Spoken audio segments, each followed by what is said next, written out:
ایک چھوٹے سے گاؤں میں احمد نام کا ایک پیارا بچہ رہتا تھا۔ بقرعید الاضحیٰ آنے والی تھی اور گاؤں کے ہر گھر میں تیاریاں زوروں پر تھیں۔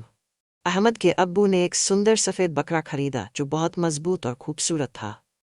احمد نے اس کا نام مٹھو رکھا اور روز اس کا خیال رکھتا، اسے کھلاتا، نہلاتا اور اس کے ساتھ کھیلتا۔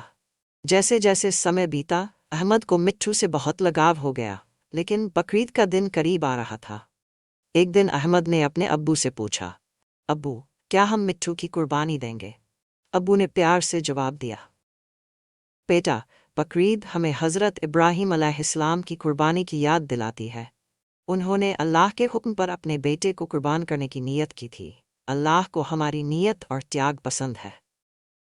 احمد تھوڑی دیر چپ رہا اور پھر سوچنے لگا۔ بقرعید کے دن احمد مٹھو کے پاس گیا، اس کی پیٹھ سہلائی اور کہا، اے اللہ، مجھے مٹھو سے بہت محبت ہے، لیکن میں آپ کی رضا کے لیے اس کی قربانی کر رہا ہوں۔